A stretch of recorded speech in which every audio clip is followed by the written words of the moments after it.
everyone, welcome back to my channel. Today, we explore Austria. Imagine you are standing in the very center of Vienna. The smell of roasted chestnuts and horse-drawn carriages fills the air. You look up, and your neck begins to strain. Looming over you is a giant clad in limestone, a structure so iconic that locals simply call it a stifle. Today, we are exploring St. Stephen's Cathedral. It is not just a church, it is the soul of Austria. It has survived the fierce Turkish sieges and the falling bombs of World War II. But more importantly, its stones have witnessed the most intimate and grandest monument of the world's greatest musical and political icons. Part 1. Historical background, from Romanesque roots to Gothic glory. To understand why St. Stephen's looks the way it does, we have to go back the year 1137. The cathedral didn't start as the Gothic giant we see today. It began as the Romanesque church. If you look at the main entrance, the giant's door, you are looking at the oldest part of the building. Why it is called the giant's door? Legend says a mammoth bone was found during construction, and the locals believed it belongs to a giant. In the 14th century, Duke Rudolf IV, known as the founder, decided Vienna needed a cathedral that rivaled the best in the world. He laid the foundation for the Gothic expansion. For centuries, this building grew alongside the Habsburg Empire. It wasn't just a place for prayer, it was a vertical statement of power. At the same time, it was also the spiritual home of the Habsburg dynasty. It was the site of grand imperial weddings and silent coronations. When Emperor passed away, the cathedral bells would toll, and their elaborate funeral rites would begin here before their bodies were taken to the imperial crypt.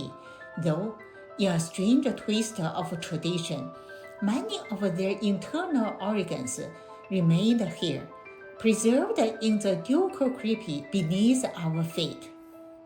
But it isn't just a place for royalty, it is a shrine for musicians. Mozart's milestone. In 1782, the world's most famous musical genius, Wolfgang Amadeus Mozart, stood right here to marry his wife Constance. Ironically, only 9 years later, this same cathedral held his funeral. Beethoven's touch. Imagine the echoes of the great Ludwig van Beethoven, who famously played the organ within these walls. It is said that he first realized the full extent of his deafness here when he saw birds fly out of the bell tower, but could no longer hear the sonorous tolling of the bells. The most dramatic chapter of its history, however, came in April 1945.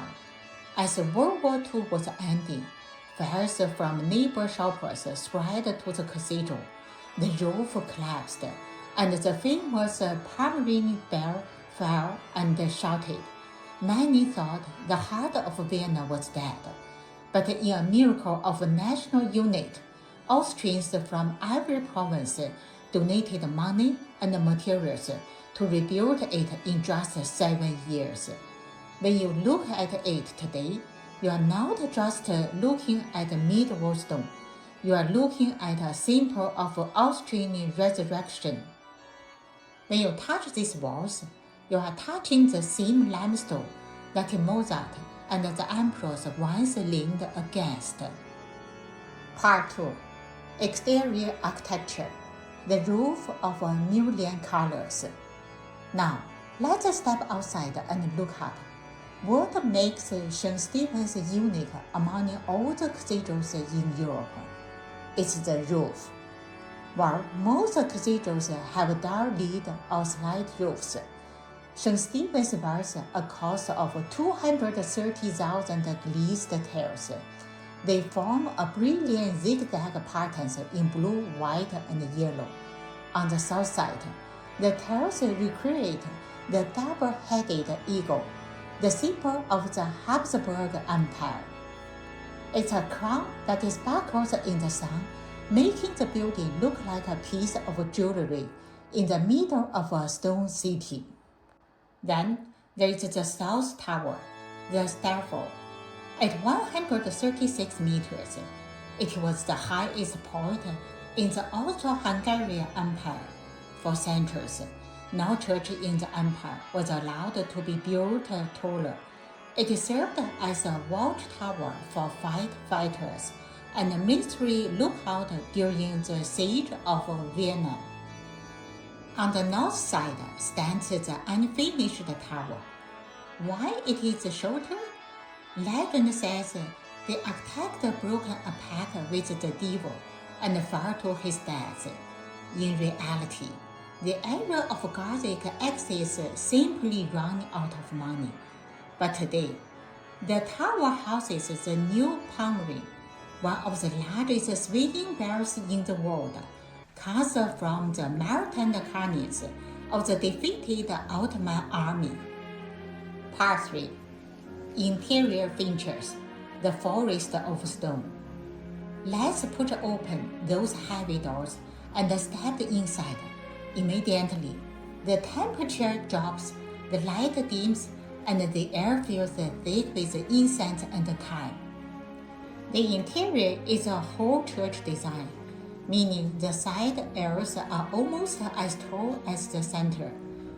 Creating a vast forest-like space, your eyes will naturally be drawn to two masterpieces.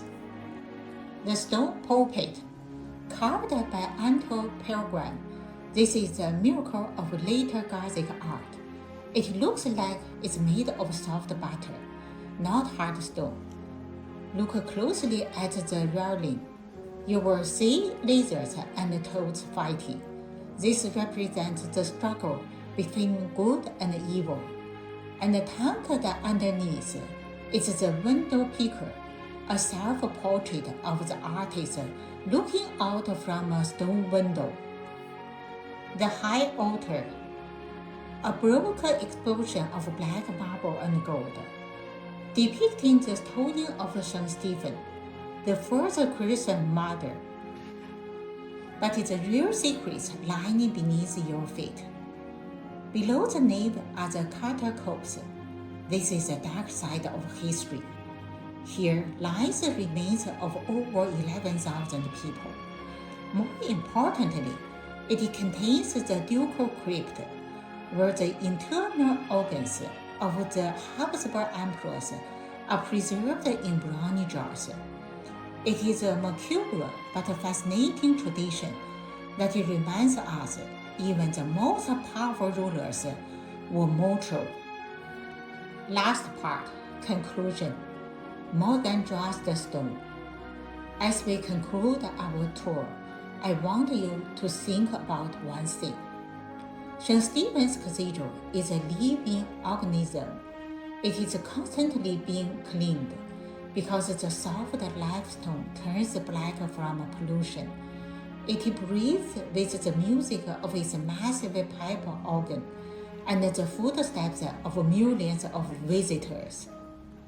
Whether you are standing in the South Tower looking out over the Danube, or standing in the quiet shadows of the nave, you are part of a 900-year-old conversation.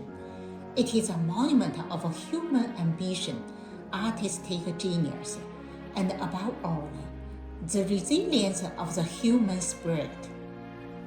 Next time you see a postcard of Vienna, look for that zigzag roof. You will know that beneath those terraces lies the heart of a nation. Thank you for your time to join me this journey. If you like, please share and subscribe. See you next episode.